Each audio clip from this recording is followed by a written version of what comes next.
Орой өдрийн үзэгчтэй MBC News мэдээллийн хөтөлбөрийн баасан гарын дугаар хэлж байна. Мэдээллийн товчхонд анхаарлаа хандуулна. Эсдийн ерөнхий шалгалт амжилттай үргэлжлэж байна. Улс аймгийн хэмжээнд 21 хүн гэрийн тусгаарлалтанд байна. Өсөг орлолт амьдлахын уралдааны шагналыг гардуулсан өглөө мөрөө нач хүүхдийн аюулгүй ажиллагааг хангах тухай. Эдгээр болон бусад мэдээллийн дэлгэрэнгээд анхаарлаа хандуулна. Эхний мэдээ, эсэлтийн ерөнхий шалгалт улс орон даяар 2 дахь өдрөө амжилттай үргэлжилж байна. Улс аймгийн тухайд 12 дугаар ангийн 740 сурагч өмнөх оны 50 төгсөгч эсэлтийн ерөнхий шалгалт өгч байгаа юм. Өнөөдөр хийм газар зүйн нийгэм судлалын хичээлээр эсэлтийн ерөнхий шалгалтанд бэлтгэсэн сурагчид шалгалтаа өгч байна. Улс аймгийн хувьд 2020 онд ерөнхий боловсролын 17 сургуулийн 12 дугаар ангийн 740 сурагч өмнөх оны 50 төгсөгч эсэлтийн ерөнхий шалгалт өгч байна. Улс орон даяар эсэлтийн ерөнхий шалгалт 2 дахь өдрөө амжилттай үргэлжлэж байгаа бөгөөд өнөөдөр сурагчид хийм газар зүйн нийгмийн ухааны хичээлийн шалгалтаа өгөх юм. Аймгийн хэмжээнд эсэлтийн ерөнхий шалгалтыг 44 хинэгч багш, 32 зохион байгуулагч нийтдээ 70 гаруй хүний бүрэлдэхүүнтэй баг эсэлтийн ерөнхий шалгалтыг зохион байгуулж байна. Сурагчдын дунд нийтлэг гарч байгаа алдаа шалгалтын цагаас хоцрох, заавал авч ирэх бичих баримтаас иргэний үнэмлэхээ мартах тохиолдлууд нэлээд гарч байгааг анхаарууллаа. Эсэлтийн ерөнхий шалгалт Улс аймагт 2 шалгалтын төв дээр 2 дахь өдөр амжилттай явагдаж байна. Нийт 44 хянагч багш 2 шалгалтын байранд богдож ажиллаж байгаа. Мөн COVID-19 цар тахлын улмаас нодон жилээс олон зохион байгуулагч ажиллаж байгаа. Үүнээр бол 32 зохион байгуулагч ажиллаж байна. Улс аймгийн боловсролын төвийн ажилтнууд ажиллаж байгаа. Мөн 6 үйлчлэгч, 1 эмч төв болгон дээр ингэж ажиллаж байгаа. Тэгээд хүүхдүүдэд анхааруулж хэлэх зүйл гэх юм бол шалгалтыг бол Улаанбаатар хотын цагаар авч байгаа. Тийм учраас Улаанбаатарын цаг гэдэг бол Улс аймагт бол 1 цагийн өмнө байгаа. Тийм учраас хүүхдүүд шалгалтын цагийг бол маш сайн баримталж ирэх хэрэгтэй байна. Хоцорч ирээд бас орё гэсэн тохиолдол бол гарсан. Мөн иргэний үнэмлэхийг бол хүүхдүүд орхиж ирж байна. За иргэний үнэмлэх болон суудлын хуваар, бүртгэлийн хуудас тэгээд 12 дугаар анги төгссөн батламжийг бол заавал авчрах ёстой. Энэ 4 бичиг баримтыг бол хүүхд болгон авчирч шалгалтанд орох ёстой. Гэтэл манай хүүхдүүд бол иргэний үнэмлэхийг бол ер нь мартаж ирэх хандлагатай байна. За хүүхдүүдэд бас нэг анхааруулж хэлэх зүйл гэх юм бол бид нар орхотонч бас хэлж байгаа. Шалгалтыг бол зөвхөн хариултын хуудсан дээр бүгснээр бол засаж байгаа. Шалгалтын дэвтэр дээр бол ажилласан байдлаар бол бид нар ямар ч үнэлгээ өгөх боломжгүй байгаа. Тийм учраас хүүхдүүд шалгалтын дэвтэр дээр бодсон хариултуудаа хариултын хуудсан дээр маш сайн буулгах хэрэгтэй байна. Ингэж байж дүн оноо шууд гарч байгаа учраас шалгалтын хариултын хуудсыг бол зөвхөн засна. Тийм учраас хариултын хуудсан дээрх хариултаа маш тод, гаргацтай хянагч өгшийн зааврын дагуу бүглэх ийм шаардлагатай байна. Эсэлтийн ерөнхий шалгалтын дүн оноо гаргах заслалтын үйл ажиллагааг шууд заслалтын шилэн технологи ашиглан шалгалт авч дууснаас хойш 30 минутын дараа сурагчдад шалгалтын байр тус бүрээс Live EEC цэгмэн болон Facebook цэг.com боловсрол соёл урлагийн газар уус цахим хаягаар лайваар анхны оноог шууд дамжуулан мэдээлж байна. Шалгалтын шууд заслалтыг цаг тухайд нь үзэж амжаагүй тохиолдолд нөхөж үзэх боломжтой. Боловсролын үнэлгээний төвөнд дүн оноог EEC цэгмэн цахим хуудсанд байршуулж байна. Хариултын хуудсыг манайх шууд заслалтын шилэн технологийн дагуу дүнгийн бол шалгалт дуусны дараа 30 минутын дотор бол гаргаж байгаа. Тэгэхдээ энэ дүн бол анхны оноо байгаа. Хэмжээстэй оноог бол боловсролын үнэлгээний төвөөс боловсролын үнэлгээний төвийн цахим хуудсан дээр тухайн шалгалт өгсөн өдөр болгон 6 цагаас хойш бол гарч байгаа. За COVID-19 цар тахлын дэгдэлтэй холбоотойгоор дээд сургууль коллежуудын сурталчилгааг бол энэ жил хориглосон байгаа. Тийм учраас сургуулийн гадна талд буюу шалгалтын байрны гадна талд ямар ч сургууль болон коллежуудын сурталчилгааг бол энэ жил хориглосон байгаа.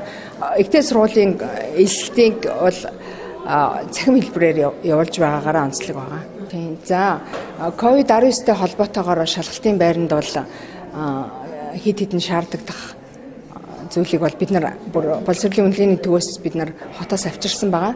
Тийм учраас хүүхдүүд бол ер нь бол маска зүүж ирэх ёстой. Маска зүүж ирээгүй хүүхдэд бид нар бол дотроос маск өгж байгаа.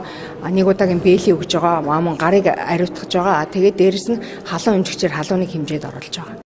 Эсэлтийн ерөнхий шалгалт коронавирусын халдвараас урьдчилан сэргийлэх зорилгоор Улсын онцгой комисс, эрүүл мэндийн яам, мэрэгжлийн хяналтын байгууллагуудаас гаргасан халдвар хамгааллын дэглэмийг сахих заавар зөвлөмжийн дагуу шалгуулагчдыг шалгалтын байранд оруулахдаа бөөгнөрөл үүсэхгүйгээр байхаар зохицуулалт хийж, суудлын хуваар дээр тухайн шалгалтыг өгөх шалгалтын байранд ирэх цагийн тов, нэвтрэх хэсгийн дугаарыг тусгаалan үрдчлэн заасны дагуу зохион байгуулан ажиллаж байгаа юм. Энэ жил ихтэй дэс сургуулиуд цахимаар эсэлтээ зохион байгуулах ёстой бөгөөд ихтэй дэс сургуулийн төлөөллийг эсэлтийн ерөнхий шалгалт зохион байгуулагдаж байгаа сургуулийн гадна бөөгнөрөл үүсэхгүй байхыг боловсролын үнэлгээний төвийн мэргэжилт нь анхаарууллаа.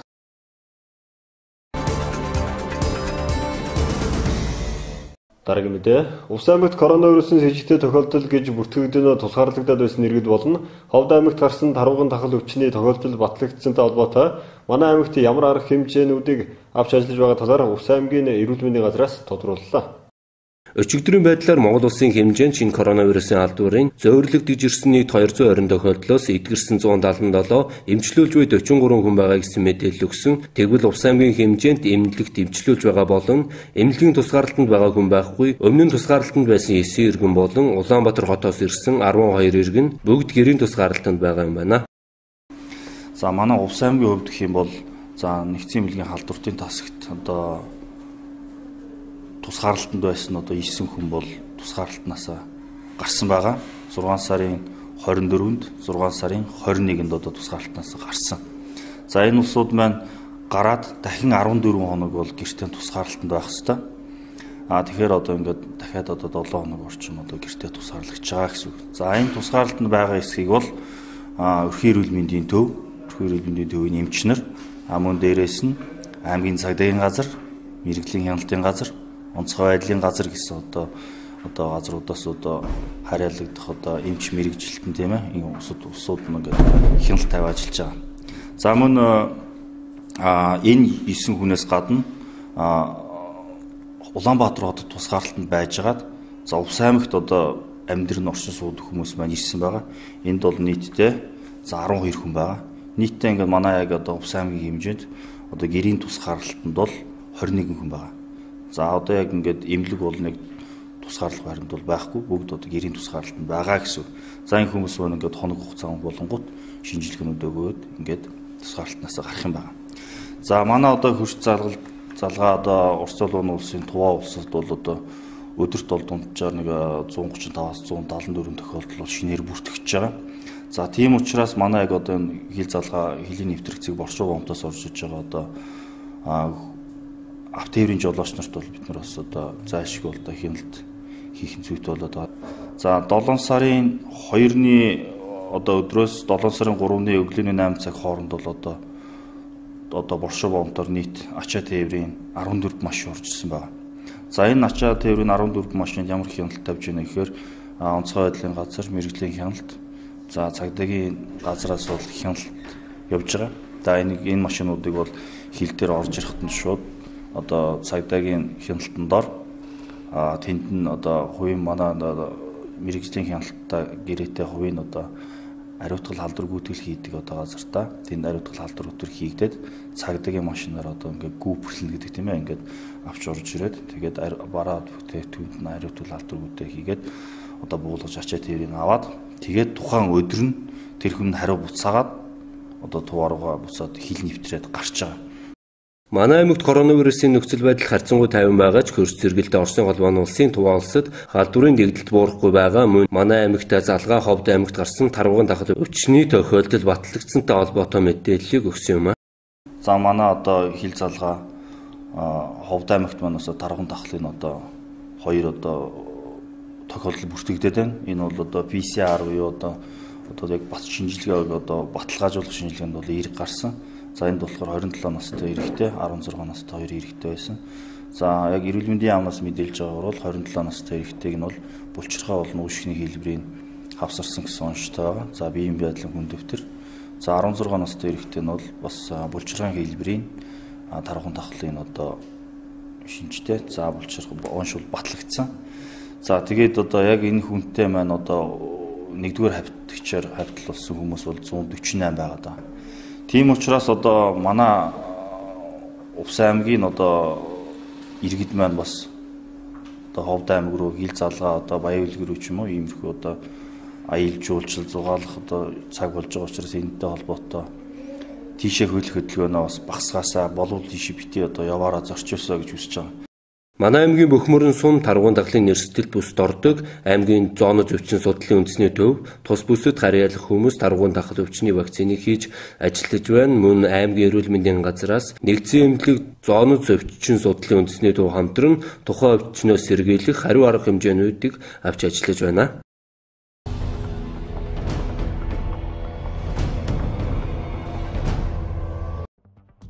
Дэлхийн олон улсад тархад буй COVID-19 цар тахлаас урьдчилан сэргийлэх хүрээнд үндэсний их баяр наадмыг зохион байгуулах хороо олон нийтийг цуглуулахгүйгээр иргэд олон нийтэд онлайн тэл хэлбэрээр шууд дамжуулан хүрэхээр бэлтгэл ажлыг хангаж байна. Мөн цаг үеийн онцгой нөхцөл байдал тохируулан баяр наадмыг зохион байгуулах төр журмыг баталсан юм. Төр журмын хүрээнд үндэсний их баяр наадмын нээлтийн ёслолыг шинэлэг хэлбэрээр зохион байгуулж, урлагийн ажилчдыг олноороо төвлөрүүлэх хэд хэдэн газарт зэрэг тоглуулж, тоглолтыг технологийн шийдлээр нэгтгэх нь үзүүлэх юм. Энэ жилийн баяр наадмын нээлтийн тасалбар болон наадмын талбай руу нэвтрэхэд олгодог автомашины зөвшөөрлийг худалдаанд гаргахгүй юм. Мөн наадмын талбайд хуушур хийх болон худалдаа явуулах зөвшөөрлийг олгохгүй гэдгийг Улаанбаатар хотын захирагчийн ажлын албанаас мэдээллээ.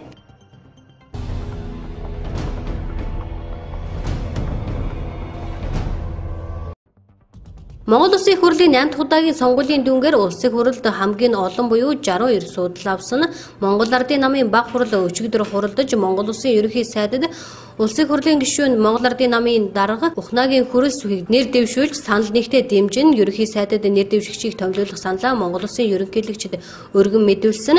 Үндсэн хуулийн 39-р зүйлийн 2 дахь хэсэгт заасны дагуу улсын хурлд оруулсан Монгол Улсын ерөнхийлөгчийн саналыг улсын хурлын төрийн байгуулалтын байнгын хорооны өчигдрийн хурлаанаар хэлэлцэж дэмжсэн юм. Тэгвэл Монгол Улсын хурлын 2020 оны анх дугаар чуулганы өчигдрийн нэгдсэн хурлаанаар Монгол Улсын ерөнхий сайдыг томилох асуудлыг хэлэлцэж хуралдаанд Монгол Улсын ерөнхийлөгчийн тамгын газрын дарга шижир Монгол Улсын ерөнхий сайдаар Ухнагийн хүрэл сүхийг томилох тухай Монгол Улсын ерөнхийлөгчийн саналыг танилцууллаа. Монгол Улсын ерөнхийлөгчийн санал холбогдох байнгын хорооны дүгнэлтийг сонсны дараагаар асуулт асууж өгөхөж дууснаар санал хураалтыг явууллаа. Санал хураалтад 71 гишүүн оролцож 70 гишүүн дэмжиж улсын хурлын гишүүдийн 93.3% саналаар хүрэл сүхийг Монгол Улсын ерөнхий сайдад дэмжлээ.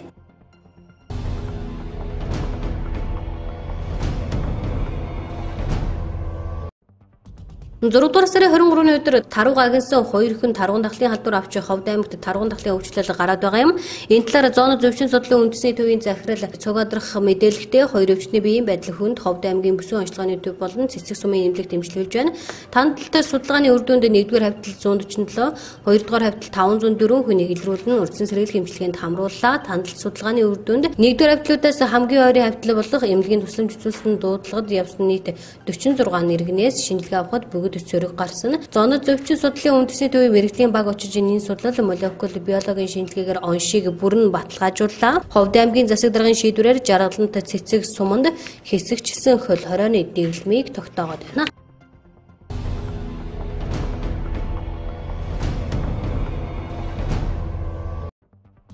Санхүүгийн зохицуулах хорооно санхүүгийн үйлчлэгийг зохицуулах холбогдох хууль тогтоомжийн биелэлтэнд хяналт тавих, хөрөнгө оруулагч үйлчлүүлэгчдийн эрх ашигыг хамгаалах чиг үүргийн хүрээнд даатгалын байгууллагын үйл ажиллагаа, тэдгээрээс олон нийтэд хүргэж буй даатгалын үйлчлэгэнд хяналт тавьж зөвшөөрөл олгох, бүртгэх, үйл ажиллагааг хэрэгжүүлдэг энэ хүрээнд даатгалын компани бүтээгдэхүүн үйлчлэгийг гаргахдаа тухайн бүр хорооноос зөвшөөрөл авч ажилладаг бөгөөд одоогоор 10 даатгалын компани хурдан морь унаач хүүхдийн даатгалын бүтээгдэхүүн үйлчлэгийг хороонд бүртгүүлсэн байна. Аливаа баяр наадмын үеэр унаач хүүхдүүд хурдан морины уралдаан сунгаанд оролцож улмаар мориноос унаж гэмтэх, моринд дайруулах, өшгөлүүлэх гэх мэт осол аваар нэмэгддэг. Иймд тэдгээр хүүхдүүдэд учрах эрүүл мэндийн гэмтэл, ослын хохирлыг даатгалаар нөхөн төлөх зайлшгүй хэрэгцээ шаардлагатай байдаг учраас хурдан морины унаач хүүхдийг гэнтийн ослын даатгалд хамруулах асуудлыг хуульчилсан байдаг. Гэтэл зарим олон нийтийн мэдээллийн хэрэгслэр нэр бүхий байгууллагаас энэ жилийн хувьд уралдаанч хүүхдийн гэнтийн ослын даатгалд нэмэлт өөрчлөлт оруулсан. Үүнд суур хураамжинд 100 мянган төгрөг, нөхөн олгорын хэмжээнд 20 сая төгрөг байна. Тухайн даатгал нь дангаан 100 уралдааны явцад бус бүтэн жил үйлчлэн 4 даатгалын компани манай шаардлагыг хангаж байгаа гэх мэт мэдээллийг олон нийтэд хүргэж байна.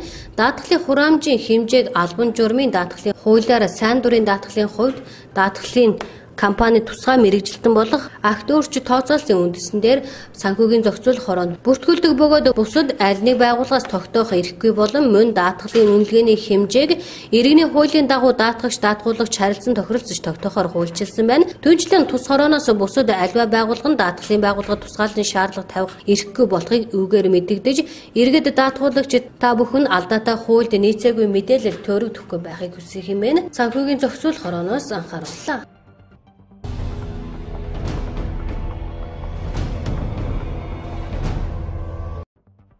Хөтөлбөр нийгмийн хамгааллын яам Японы олон улсын хамтын ажиллагааны байгууллагатай хамтран 2021-ээс 2024 онд хөгжлийн бэрхшээлтэй иргэдийн хөтөлбөр эрхлэлийг дэмжих төслийг хэрэгжүүлэх санамж бичигт гарын үсэг зурлаа. Энэ төсөл эх жилээс 4 жилийн хугацаатай хэрэгжих бөгөөд төслийн явцад Япон улсаас мэдлэг туршлагатай мэрэгжилтэн зөвлөхөд ирж сургалт семинар явуулахаас гадна манай улсын холбогдох салбарын мэрэгжилтнүүдийг Япон, Малайзад сургалтанд хамруулахаар төлөвлөж байгаа юм. Төслийн 1-р шат Улаанбаатар хотод хөгжлийн бэрхшээлтэй иргэдийн нийгмийн оролцоог дэмжих төслийг 2016-аас 2020 онд амжилттай хэрэгжүүлсэн. Тиймээс 2-р шатанд хөгжлийн бэрхшээлтэй иргэдийн хөтөлбөр эрхлэлийг дэмжих замаар нийгмийн оролцоог хангаж бие дааны амьдрах амьдралыг сайжруулахад чиглэсэн үйл ажиллагааг хэрэгжүүлэх юм байна.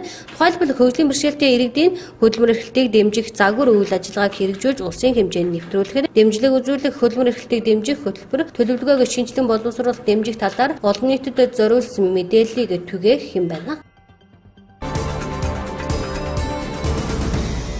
Дараагийн мэдээ Монгол бичгийн ухааныг гар хурлын бүтээлд амьлуулах залуу хойч үедээ үндэснийхээ бичгийн соёлыг үлдээх зорилготойгоор аймгийн гэр бүл хүүхэд залуучуудын хөгжлийн газраас зохион байгуулсан өсвөр хурлалд амьдлахын уралдааны шилдэгүүд шалгаран шагналаа гард навлаа.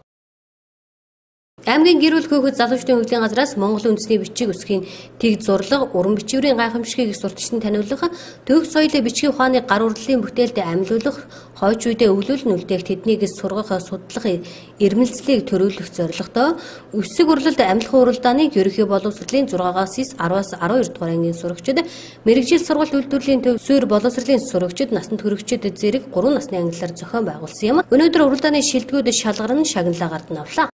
Би ерөнхий боловсролын 4-р сургуулийн СВ ангид сурдаг. Увс аймгийн гэр бүл хүүхэд залуучдын хөгжлийн газраас зохион байгуулсан өсөг урлалт амьлахын тэмцээнд амжилттай оролцож 3-р мэдээлэлтэй маш их баяртай байна. За би 2 бүтээлээр оролцсон. За нэг нь болохоор гэрийн тухай, за Монгол гэр, Монгол ёс заншил харуулахыг хичээсэн юм аа. Нацад орчийн 4 үйлрэл шүлгийг ихмэл Монгол бичгийн төрөл болох ихмэл хичээнгүй бичгийг хослуулна.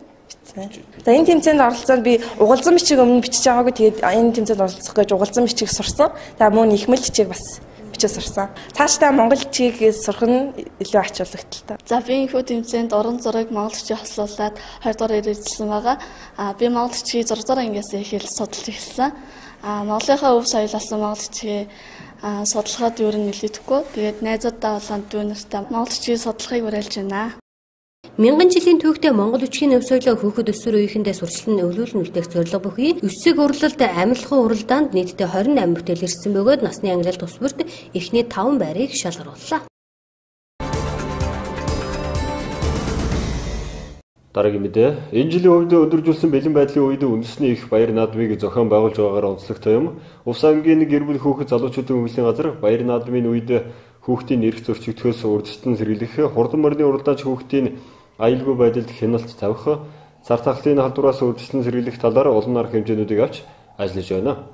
Үндэсний их баяр наадмыг зохион байгуулах хорооноос орон даяар баяр наадмыг хүний богинорол үсэхгүйгээр халдвар цар тахлаас сэргийлэх дэглэмийг чанд баримтлан зохион байгуулахар шийдсэн. Төр журмын хүрээнд наадмаар хурдан моринох хүүхдийн бүртгэлийг наадмаас өмнө буюу 7 дугаар сарын 7-оос 7 дугаар сарын 10-ны хооронд явуулах юм а.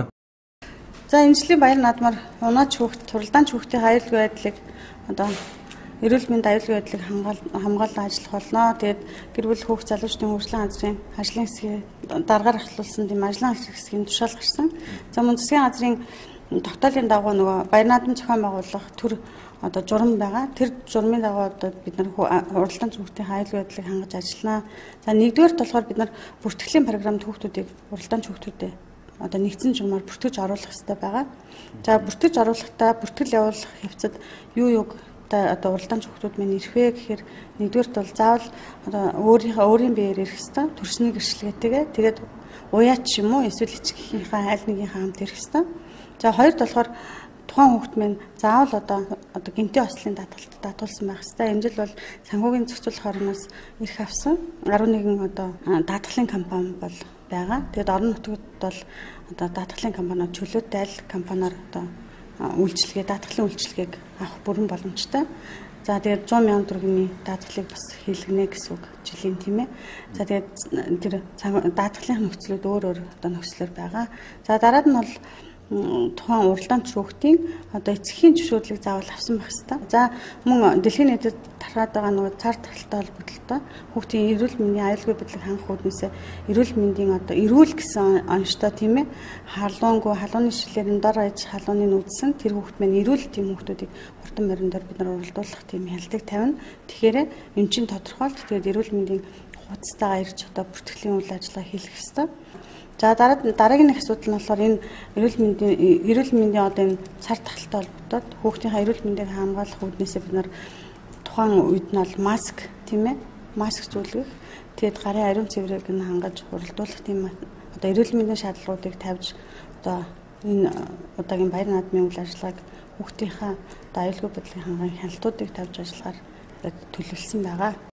Увс аймгийн гэр бүл хүүхэд залуучуудын хөгжлийн газар аймгийн наадмаар хурдан моринох хүүхдүүдийг бүртгэх ба сумуудын хувьд мөн адил наадмаас өмнө унаач хүүхдийн бүртгэлээ явуулах юм хурдан морины уралдаанд хүүхдийн хамгаалах хэрэгсэлд тавигдах шаардлага халдвар цар тахлаас урьдчилан сэргийлэх хяналт тавьж ажиллах юм а.